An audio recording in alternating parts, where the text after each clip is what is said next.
Hi everyone, I am Sherry and I'm here to share my testimony, my story of my relationship with God, like how that began and what it's looked like since then.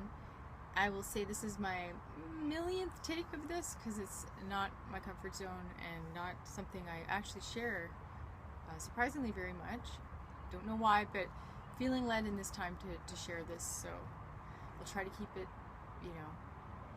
brief as possible, but this is a lifetime, so I'll do my best. So my story kind of begins, I'm the eldest child. My father was Salvation Army and converted to Catholicism to unify our family. I was a child always seeking to do the right thing and trying to connect with God, but not knowing how, not understanding the Mass. And the turning point for me was when someone said to me something about hell being a place, and I couldn't believe it. But my parents, when I asked, said, yes, it's real. No, we have no idea how not to go there. That was a devastation to hear, understandably. And interestingly, not long after, maybe a few months, I was sent to a Christian camp. It's probably about 10 or about 11 at the time. It was a horse camp though, so I didn't know that. It was Christian. I don't think my parents did. I don't know if my family, I don't think they knew either.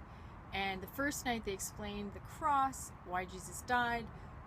Very simple. Problems of the world solved. This is the answer. This is the way to heaven. Jesus is our Savior. End of story. It made perfect sense. Grasped it. They invited me up. Ran up. They invited me up. They invited all of us. I think I was like running, and began really that my awareness of my relationship with God in that way, with Jesus. Okay, so I got the books and the tapes, whatever, the paraphernalia. Came home so excited, wanted to share with everybody. This is what we've been missing, and nobody really cared a whole lot to know, about it for themselves. So I kind of just didn't talk about it as much, and just discovered things on my own, usually trying the wrong things, but in my relationship with God, just kind of, going through the rest of school, like high school and those grade school years like that, and through a lot of discovery. And in university, I had sort of my first Christian group that I was a part of, but also new to bars and drinking out of the Catholic all-girls school. So it's still in that place of self-discovery, but living quite openly on the line, and trying to figure it out in that relationship with God. This brings me to Australia, my fourth year, which was like my uni campus on steroids, my Canadian campus, in terms of the party scene. And after what was like an amazing year, I went through a really hard time when I came home. It was winter, end of relationship, trying to figure out my next steps, like career, what have you, and was really quite depressed. I'd gone through a ton of fear just prior as well, and could not come out of this. It was a few months. I was trying everything, including massage, and not really getting anywhere, not feeling connected to God, believing, but feeling far. And eventually I applied for a Christian ESL position, which led to a church, being involved with this church. And I remember at their retreat, there was this endless worship music, singing songs to God, and I felt nothing. Several hours in, honestly, I think, I suddenly felt love. I felt His love, God's love. And it broke something in me. I suddenly could feel again. And I was grieving in that moment only because I felt no condemnation or judgment, just love. That was another turning point for me. I was still actually drinking at that time. That was when that pretty much ended because I didn't even need that to help me. So after a few years with this church, I was looking for a career and also looking to end an unhealthy relationship. And I prayed, just, Lord, open the doors if this is your plan. And if it hadn't, I would have done something completely differently. But every single door opened for me, not only to get into teachers college and locally, but also to teach in my first year when there were no teaching jobs really going, and I was the one running the other way. not really sure about this. I'm not sure if I said this earlier, but I was like, I think this is really also a story of just knowing who I am, figuring myself out through all of this time in this relationship with God. So basically, I was in it for a few years, and I had this plan that would go on longer than that, but that's not what happened. I had a fifth year. Just after the year, I said, I've got the knack of this. I think I could just keep going with it. And that was basically, that next year was basically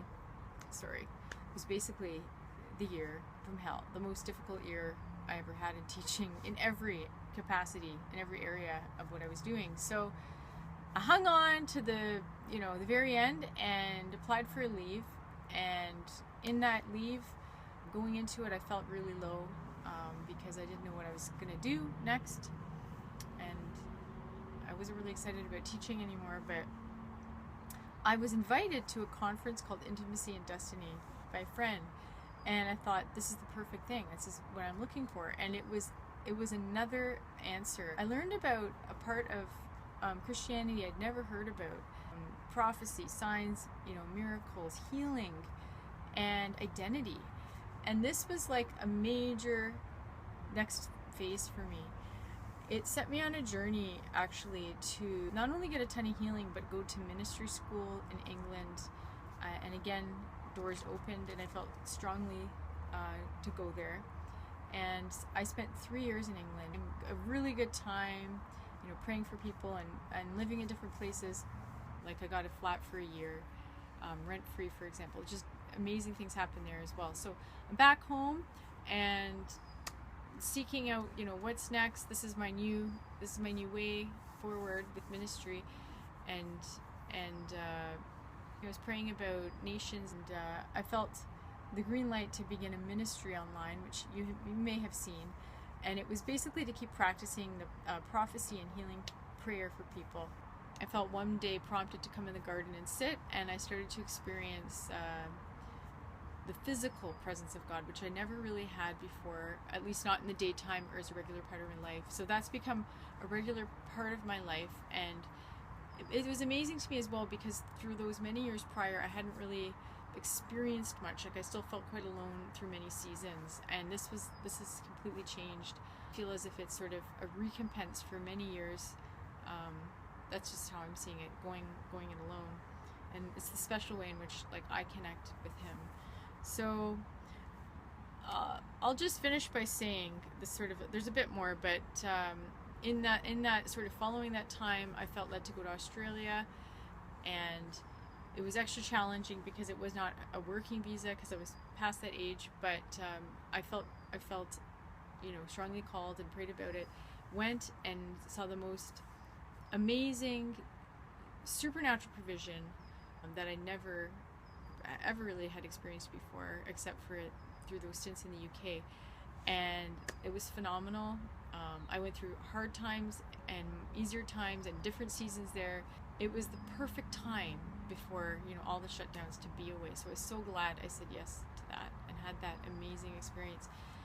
And now, I would say I'm just on the page with family and personally a new page of, I would say, emotional healing and heart healing, things I never really heard in the church or elsewhere, and amazing season of vulnerability and authenticity and learning about compassion and I was doing it through a specific program as well. So all in all, yeah, an amazing journey. It's been an amazing journey of God's grace in my life. I think that's my trademark through all of the seasons where my relationship with Him has kind of changed. I would say now it's a lot more about identity and His grace and walking that out, and I'm amazed because, and freedom actually. I'm amazed because this all began when I was 11. So I'm now in my early 40s. So it has truly, it's truly been amazing, because that gift of faith is not something I think about. It's just changed. The relationship has just changed through the years, but the faith has been there, and it's astounding to me, that I find myself here today still in relationship with Him, but in a very different place with that. And learning about that intimacy and identity now.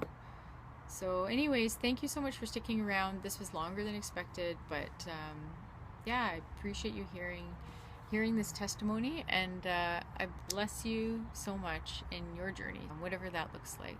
So take care. Bye for now.